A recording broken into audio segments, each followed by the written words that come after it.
I don't usually record videos, but I'm going to record this to share my thoughts on short discussions from a meeting I attended last night, and also something that's been taking the airwaves of the media in the last 72 hours or so. These are purely my thoughts, and I'll be reading from my notes from time to time. I believe we have a problem as a nation. We are in moral crisis.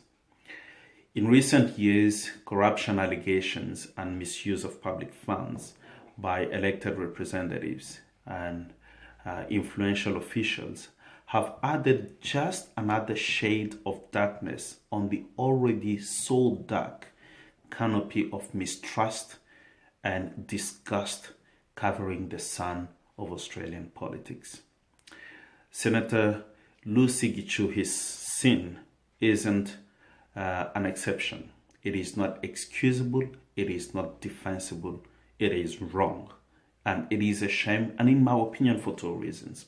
One, because she failed the trust and accountability test by diverting some of our hard-earned taxpayers' money to fly her family.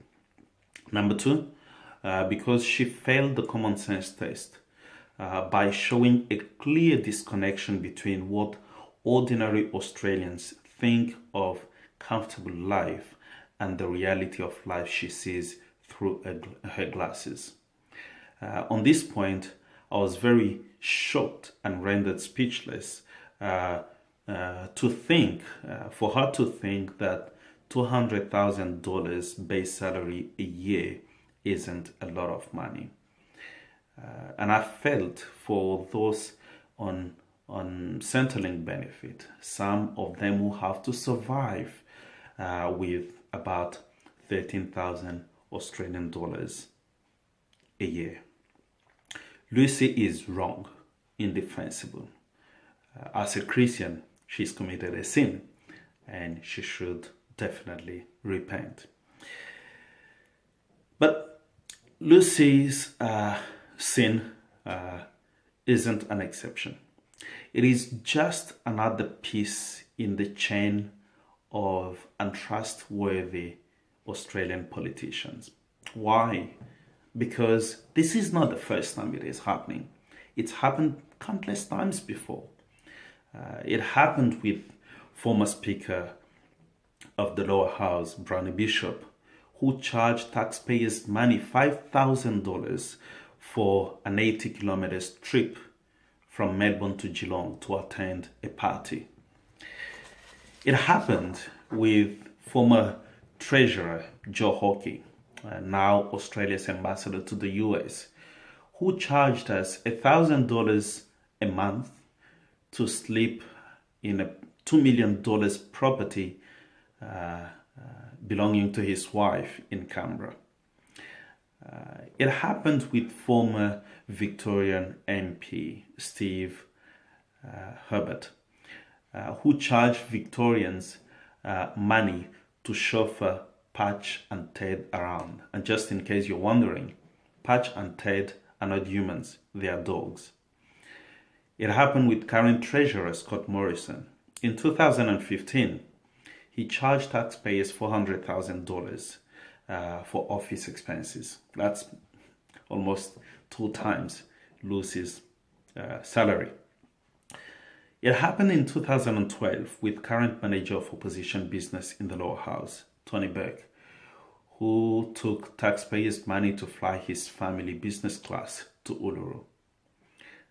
It happened in 2014 with current Minister for Foreign Affairs, Julie Bishop, who charged us $145,000 for a 3-day trip with a few other people to Western Australia, where she actually resides. It happened last year with the leader of the Australian Conservatives Party, Senator Cory Bernardi. He charged taxpayers about $1,400 to $1,500 just to attend an anti-halal party rally in Melbourne. It happened with Jason Falinsky, member for Makela in New South Wales, who claimed $89,000 in communication and printing cost. I can go on and mention one case after another. Today, it's the case of Lucy Gichuhi, Liberal Senator for South Australia, who spent over $2,000 to fly her family for a birthday party. To me, the question is really not, in the case of Lucy and others, the question is not whether or not those people repaid the diverted fund to taxpayers' purse. The question to me is, what was their primary intention? As elected representatives, I expect them to have known better, especially when it comes to being accountable, transparent, and managing public funds. And consequently, I expect them to do better. Clearly, Lucy and many others have failed that test. And like many others before her, this is likely to drain blood from her political career. In a democracy, Australian democracy, that already holds elected representatives in low respect, she must be criticized. She must be subject to criticism, and she has been. Because that's the only way for people to express their frustration, their anger, and their disappointment in someone who should have known and done better. Unfortunately, when a renowned member of a minority group sins, the whole minority group is held responsible for it. It happened before. It happened with Muslims who were being asked to apologize for terrorist activities by many who wrongly used Islamic faith to justify their evil act. It is happening again, and my Anglo-Saxon Uber driver yesterday couldn't have put it any better by asking me, how do you feel about it? Well,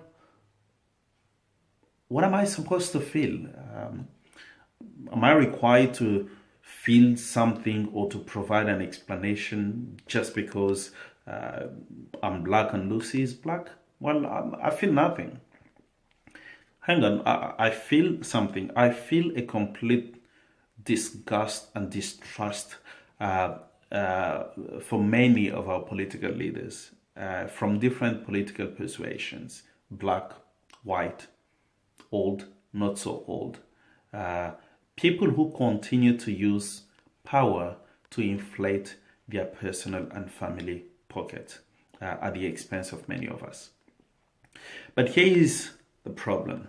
Criticism in a democracy is fully acceptable, but racism hidden in criticism isn't.